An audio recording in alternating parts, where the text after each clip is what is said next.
Welcome to the Future of Education. I'm Michael Horn. Really excited about the conversation we're going to have today with Pete Driscoll, who's going to tell you about himself in just a moment. We're going to get there. But before we do, I just want to remind folks that if you're watching, you're enjoying this, give us a thumbs up and subscribe either on YouTube or Facebook so that you can stay tuned for the latest and updates as we come out with new shows and so forth, but also so that others who are interested in the content that we're putting out here can find us as well. And with that, I'm excited to bring to the stage, if you will, Pete Driscoll up in Vermont. Pete, welcome to the show. Appreciate you being here. Thanks for having me. I'm super psyched to have this conversation. This is the stuff that really revs my engine and fires me up. Yeah, well, I'm the same way. And you know, I think a lot about, as you know, how our learning system has not been built around the success of each individual. And frankly, I don't get to write enough, but I think a lot about how fitness, in my mind, is a really integral part of that. And wellness is an integral part of that, of making sure that every student is set up for success. That's what you're doing. Before we get into that, I'd love you to talk about how you got into the field of teaching and fitness in your own career. Yeah, it's a pretty long, kind of convoluted, unorthodox route to where I got. So I'll try to make it fairly brief. But I graduated high school and went to college for actually business. So I actually have a business degree.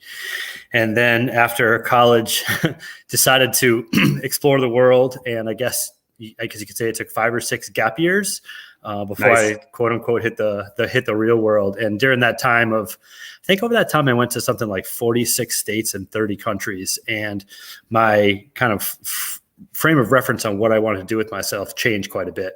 And I came back from traveling, in Europe, and, you meet people that are like, oh, the only thing you need in this world is what you can fit in your backpack. And I came back like, what is it that I truly want to do? Like, I really love snowboarding. I'm going to go become a snowboard instructor.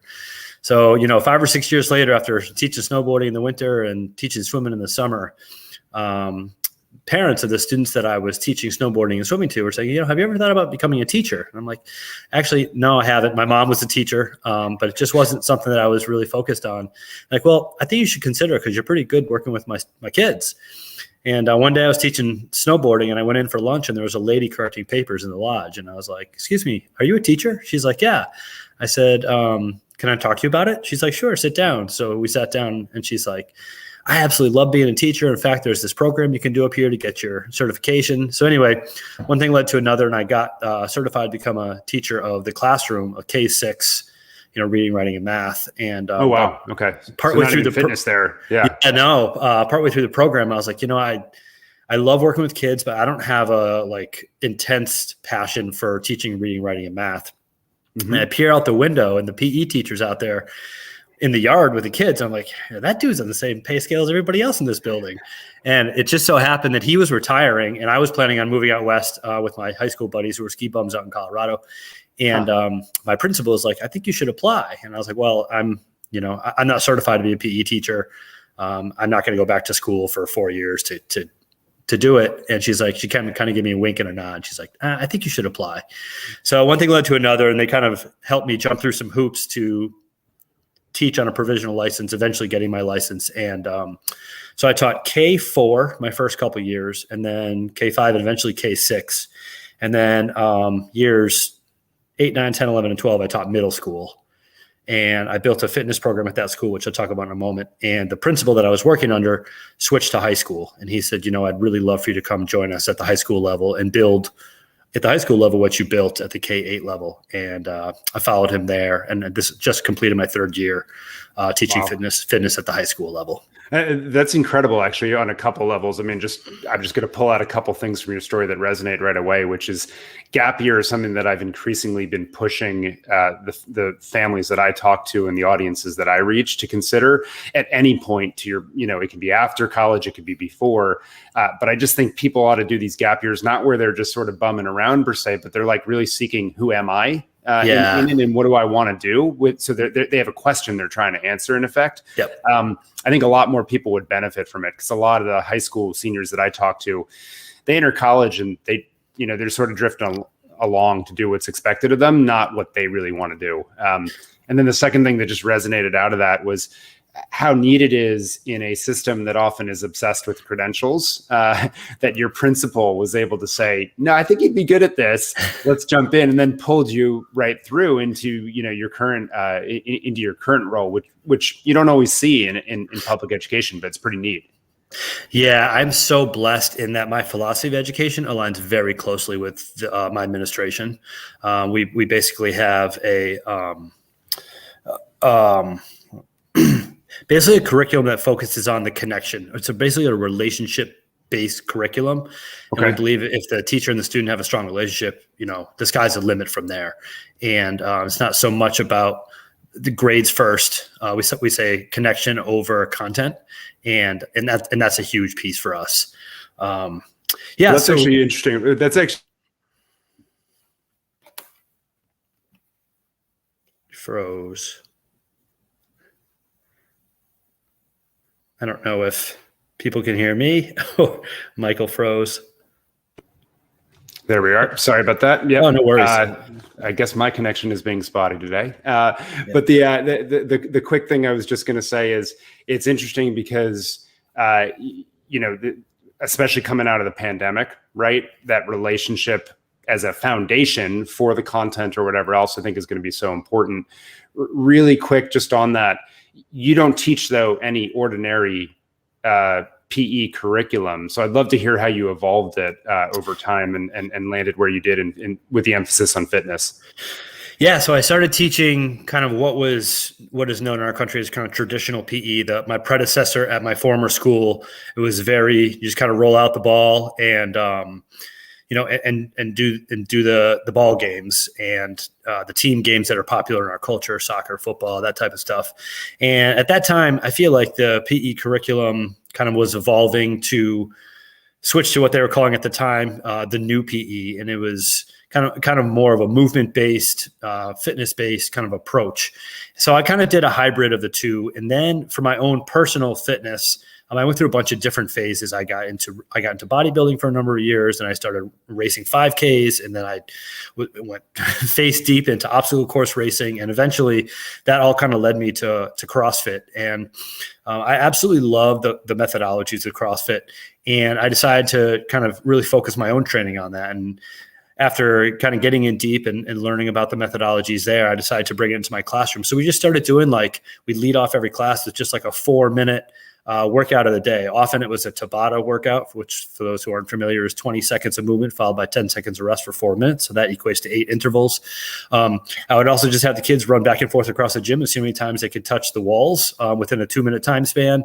All stuff that was time-based, so no kids finished before other kids, and the kids just absolutely loved it. And what I found was prior to really implementing that in my curriculum, the kids who really loved PE were the kids who were, innately good at fleeing, chasing, and dodging, and they had the coordination and the agility skills, and they were just superstars. And the other kids, they didn't have that self-confidence from our class that I wanted them to. So when I switched to kind of a fitness-based approach and got away from team games and the competitive side of team sports, the program just blossomed, and the kids would go home and rave about what they did in class. And I got a ton of support from the parents.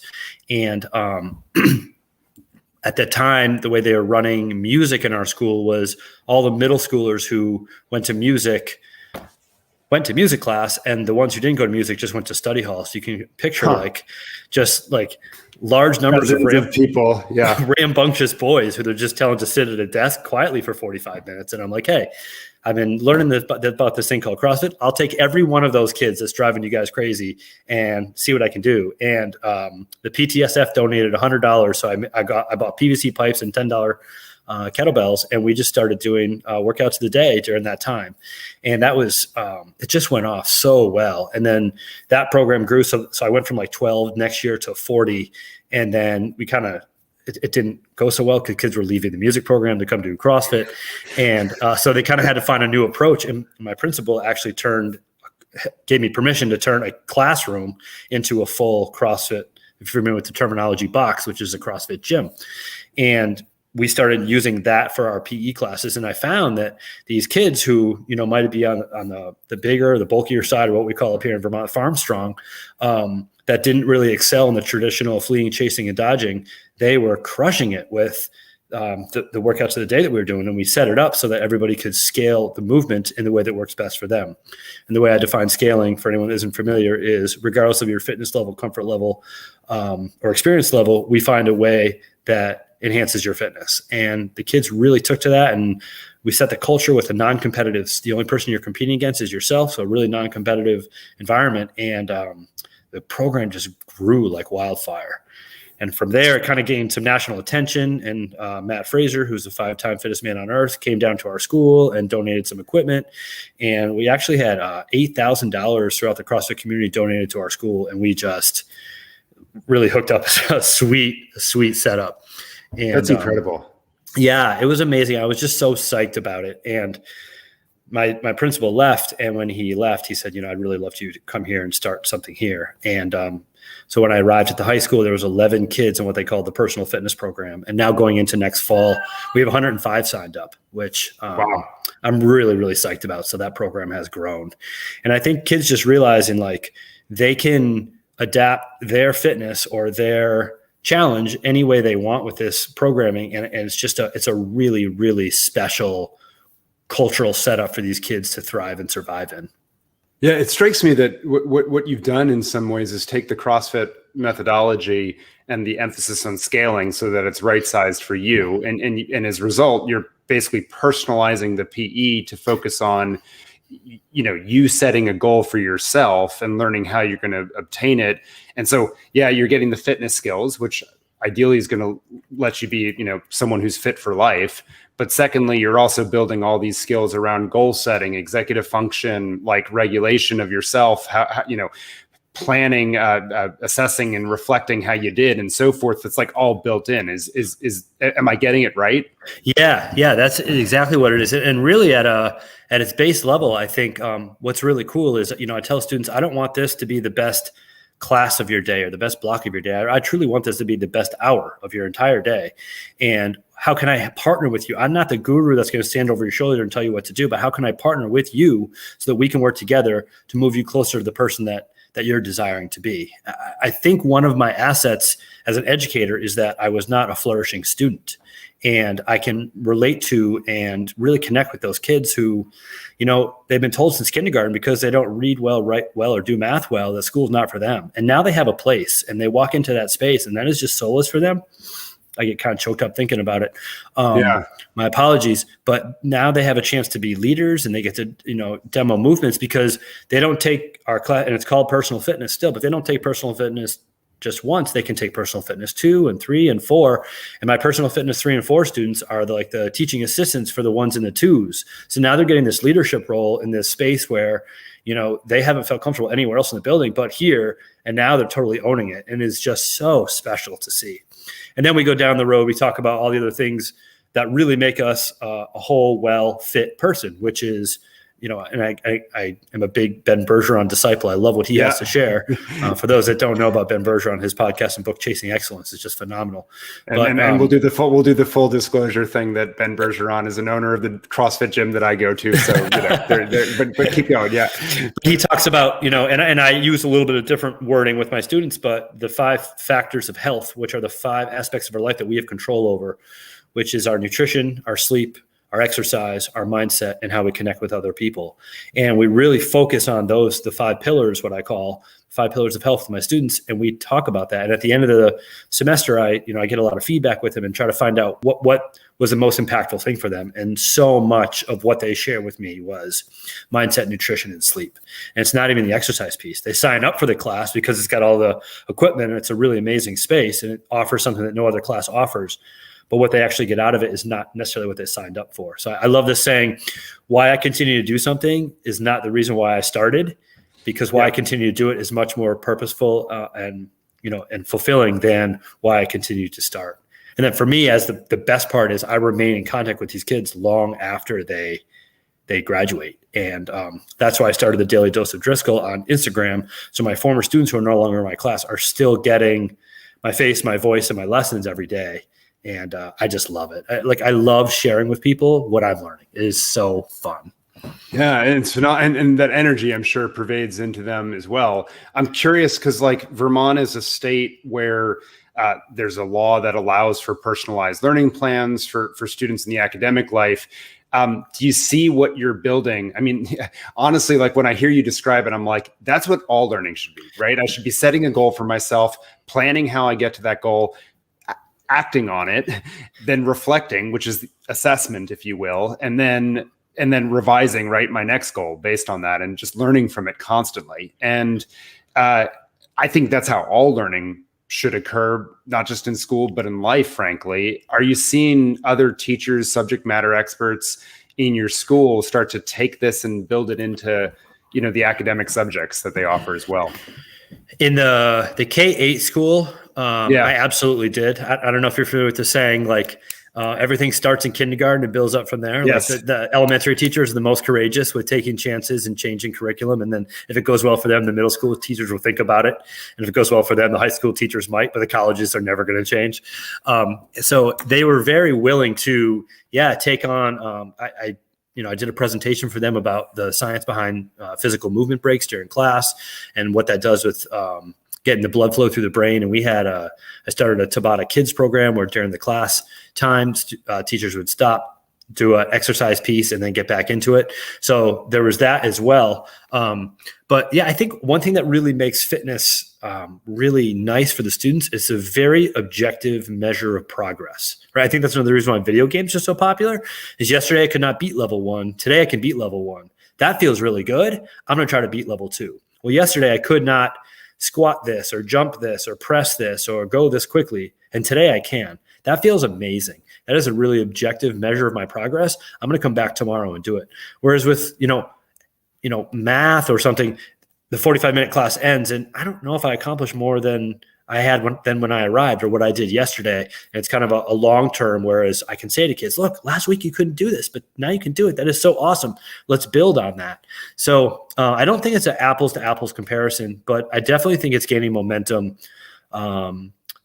absolutely at the elementary level and slowly working its way up. I think it'll be a while before we see it as anything, commonplace at the secondary level, but my principals are just cut from a different cloth, and we have a principal and then 2 assistants, and all 3 of them are just amazing and so willing to take a different approach to meet our kids. So as we say in our school back in the day, it was 100 kids with 1 track. Now we have 100 kids with 100 tracks, and the personalized fitness in our school is a track. A kid could take art for 4 years, or a kid could take science for 4 years. So when I arrived, I was like, I want a kid to be able to take fitness for 4 years and really be able to make that an integral part of their life, an integral part of their high school experience. No, that's phenomenal, and we've got some comments coming in, questions. Amy Raymond, who says that they've been blessed to have you in their children's lives. She asks, "What are you most proud of in your teaching career?" We're probably going to send you down the emotional path again, and then I'll double down in a moment after you've answered it.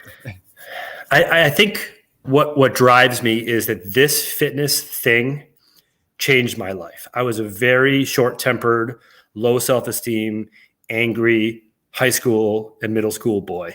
And when I reflect back on my life, it didn't really start to change until I found fitness. And that was the first time I can remember starting to see some belief in myself and starting to build confidence in myself. And the fact that I get to share this thing that really positively changed my life, changed the way that I see the world in a more positive light, changed the way I treated people. Now I get to share that with my students or anyone who's willing to listen is so special. So I can share my story in a way that will positively impact others. So I actually still have an old school blackboard hanging in my office that I won't let my school get rid of. And on there is my personal mission and my goals. And my personal mission is to positively impact the life of every individual with whom I interact. And that could be the clerk at the grocery store, someone crossing the street, or a lifelong, relationship like my wife or my brother. And this allows me to try to do that. Am I successful every day? Absolutely not. But I love that my story can positively impact the lives of others. Yeah, that's phenomenal. Let's go into some stories of other individuals that you've reached through that. I'd love to hear, 1 or 2 stories of students whose lives you've changed, because it's clear that development of self-belief, self-efficacy, right, and sense that they can be something, that this can be a place where they can find a home. It's got to be pretty powerful. It's got to translate in some pretty far-reaching ways. I was actually asked to speak at a basketball camp this morning, and I got all choked up doing that. And so I hope I can keep it together for this one. All right, go for it. But I had a student who signed up for my class, and I learned very quickly that he was from a family where excuses were the norm. And one thing that I'm trying to I have a 6-year-old daughter, and one of our family mantras is never whine, never complain, never make excuses.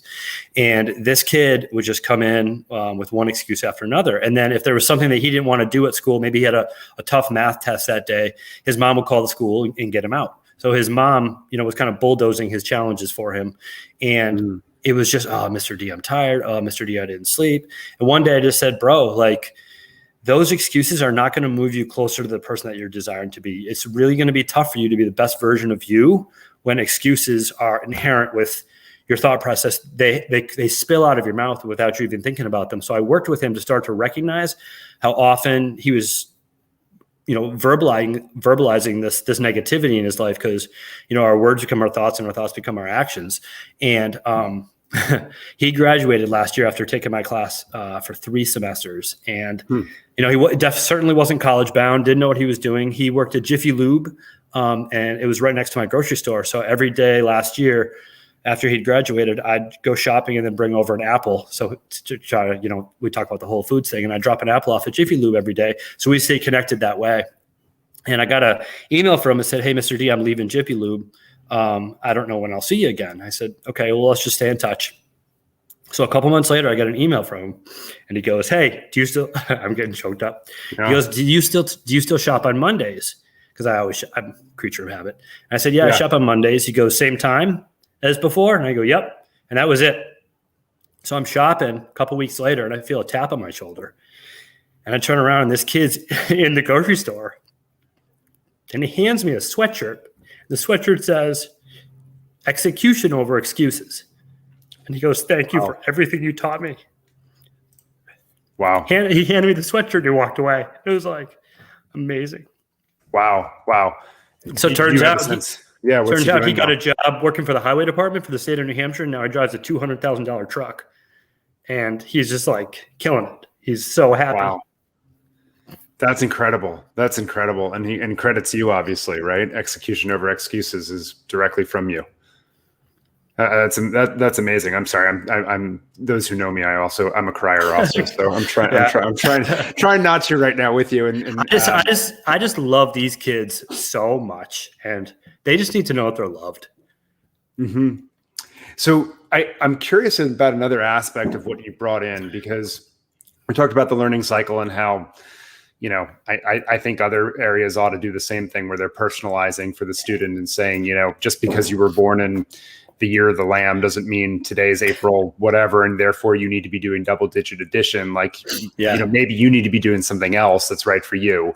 I'm curious, the other component of that, in CrossFit Kids really started to waken me up. My wife has her coaching certificate in CrossFit Kids, and they used to organize their classes. I don't know if they still do actually, but they used to organize their classes that it would be, a fitness block up front. Like there was the game, the WOD, the warm up on a skill or whatever.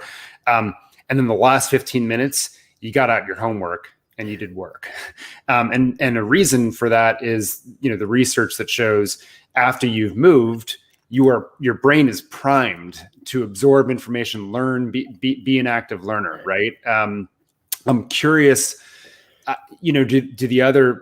you see that spillover effect, I guess, into other subjects, right? In hey, I've gotten a good hour of movement, with you, and against my fitness goals, different from traditional PE, where maybe I was trying to hide in the back and not be the one getting the attention with the ball thrown my way or whatever.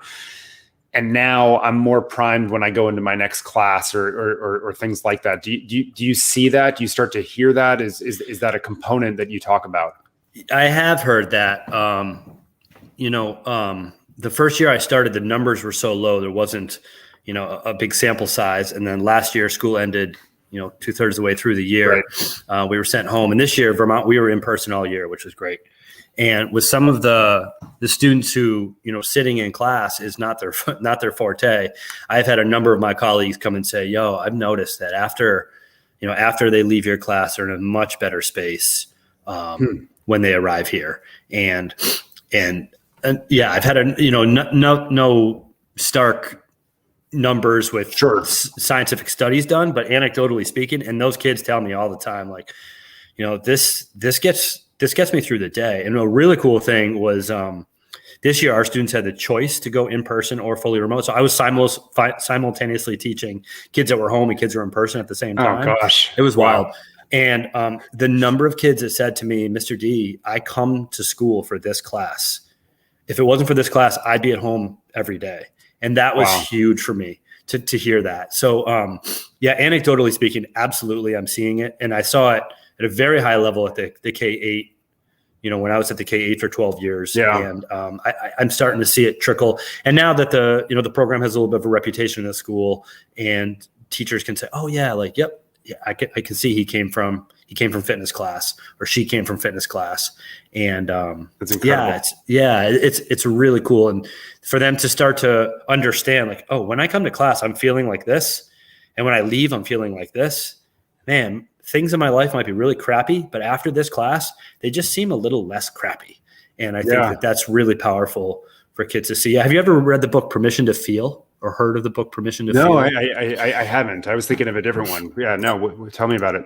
My brother sent it to me, and it was a fantastic book, especially as a parent. But basically, when kids are in touch with their emotions, they're just much more likely to succeed. Anger can be any one of disappointment, jealousy, sadness, but it comes out as anger. And a kid realizes, oh, I'm not angry, I'm sad, or I'm not angry, I'm disappointed. So I'm considering, this is something I may try coming into this school year, and I haven't decided if I'm going to do it yet, but there's like a chart with all these emotions. And I'm thinking about having the kids circle kind of where they're at when they enter class, and then circle where they're at when they leave class. And over time, see if they recognize that this class has a powerful impact over how I'm feeling about my day right now. That's incredible. Yeah. It's such a good idea, because also, again, it's one more step of helping them be their own driver, if you will, right? Yes. Of their fortunes in their lives. You're empowering them to be fit. You're empowering them to learn how they learn, in effect. And you're empowering them to say, I may be angry right now, but I actually have control of how I respond to that, right?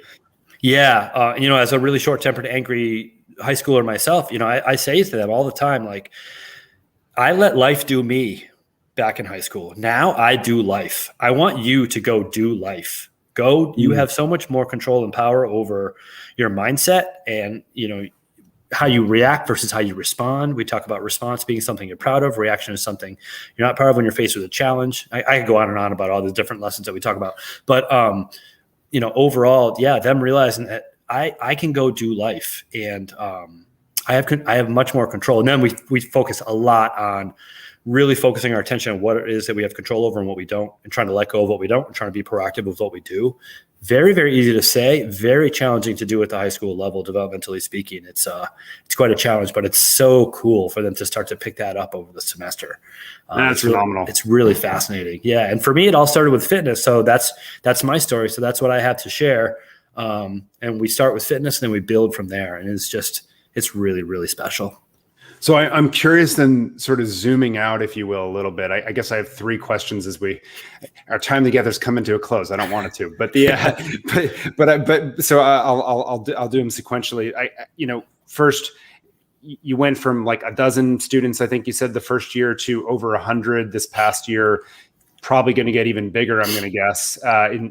Where do you have a vision for where do you want to take it? Or, is this like, hey, take the next step, improve it, and we'll see where it goes? The vision when I arrived, my first vision was to make sure the space is a comfortable space for kids to learn.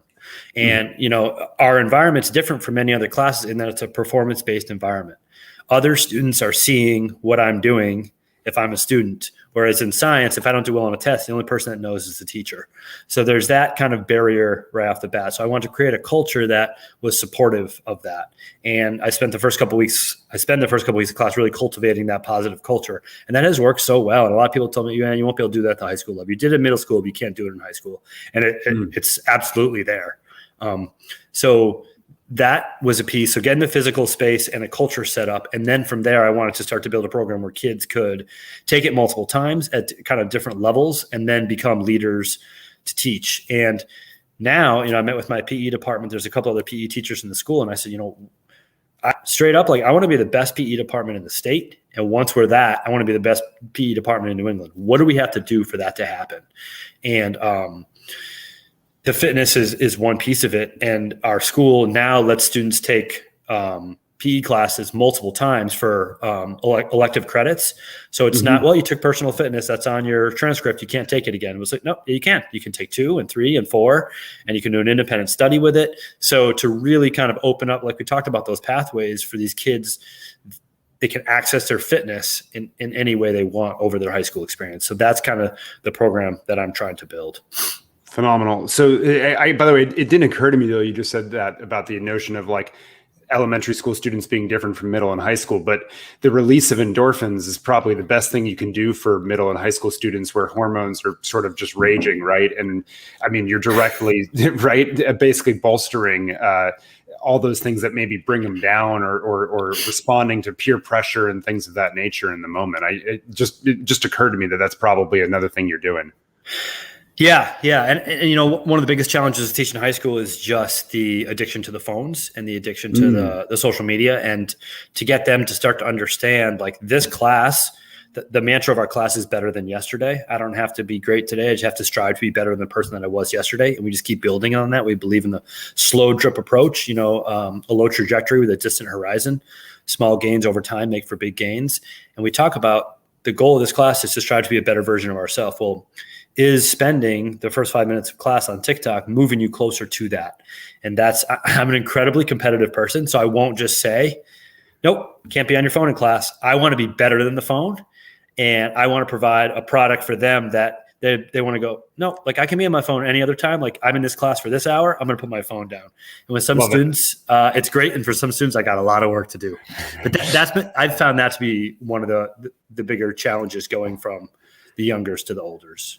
By the way, you're connecting so many things for me right now. But just as an aside, like, I've been writing a lot about how the governors who are banning remote learning for next year, I think, are misplaced, because rather than ban something, you should seek to make the in-person option awesome. It's sort of like tamping down on supply as opposed to making the demand great for what you do. And people are going to opt out and find other ways around. Like, if you just ban supply and don't make the actual school itself better. And that's what you're saying, right? Like, I'm not afraid of the phone, bring it out, but I'm going to make this hour better for you to be engaged physically than to be staring at a screen. Yeah. And then I know that's where they live. So I had to do my homework and find out, all right, how do I meet them on Instagram, and how do I create a YouTube vlog? And for those that don't know, you should check out Pete online. Like, the YouTube videos are awesome. The Instagram feed is awesome. So, thanks. I've been reluctant for TikTok, but if I have to go there, I will. I just, I understood. Yeah. I downloaded it on my phone, and my wife immediately pointed out that I probably wasn't going to do it effectively. So I deleted it. But so two other questions. Like, Matt Fraser comes to the school, as you pointed out, brought a bunch of equipment and really outfitted the gym that you had then.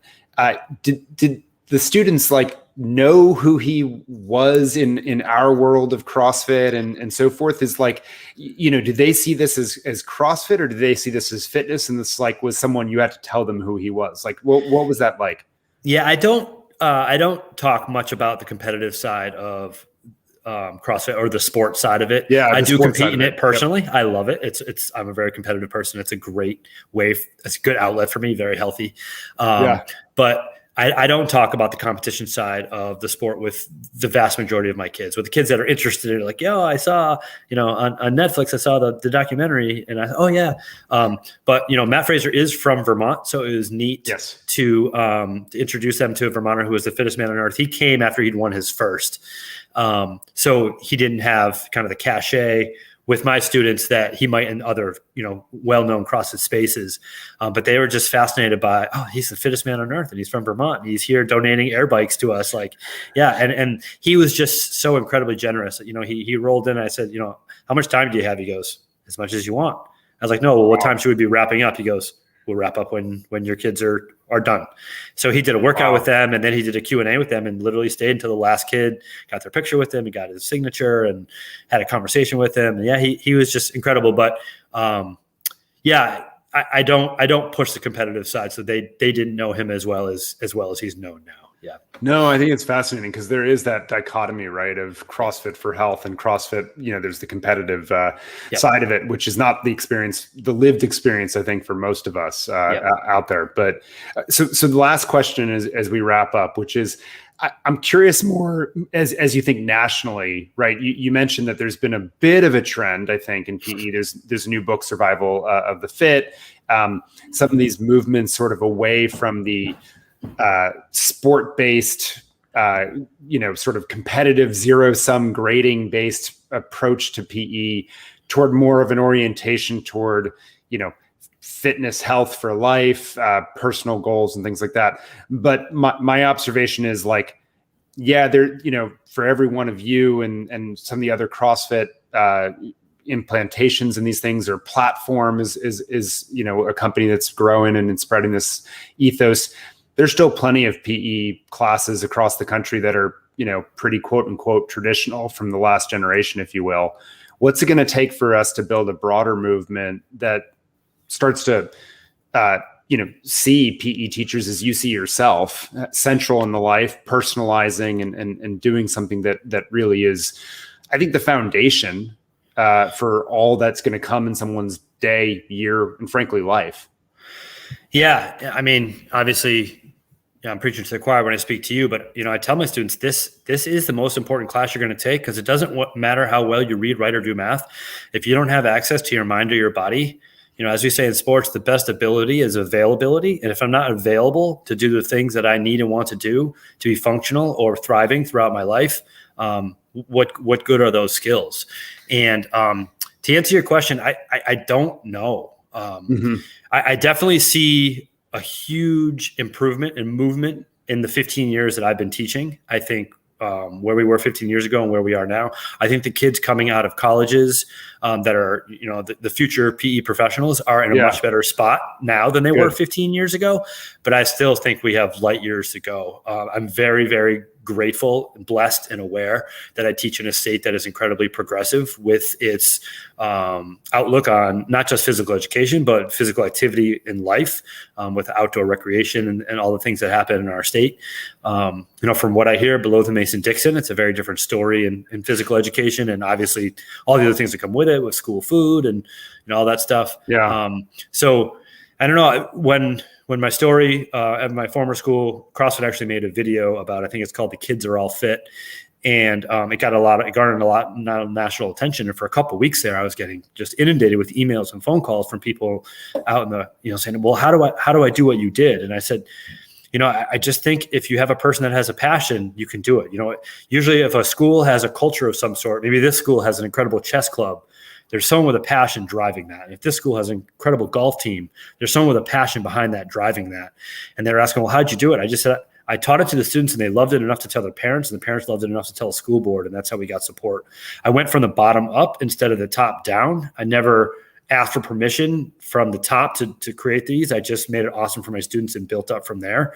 And that's been my approach. So, an incredibly passionate person that really wants to bring a program to the school, I think, is what it takes. And how many of those people are out there willing to dedicate their life to that? I don't know the answer to that. And systemically, I think it's possible, but it's going to be a challenge. So well, I wish I had an objective answer for you, but I really don't. No, it's good. I was sort of just curious because That's my perception as well. What you said, there's a lot of positive movement, but it's sort of not the tidal wave that we need, I think, to frankly set the country on a better course. I mean, we think a lot about healthcare costs in this country and so forth. And like, if you don't solve the fitness problem, good luck. And I mean fitness and wellness sort of, holistically, right? Nutrition, et cetera. But obviously takes one at a time. So Pete, super appreciative of you coming on to talk to us and the good work that you continue to do. I'm super grateful. Thank you for reaching out and making time. And I love the conversation. So if there's anything I can help with going forward, just let me know.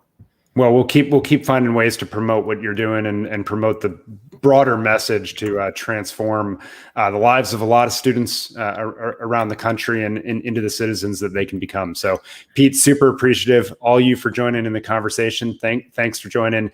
Remember, if you liked this content, give it a thumbs up, subscribe, so that others can find it and find access to it and find stories like these. And just appreciate you all tuning in to the Future of Education. We'll be back next time.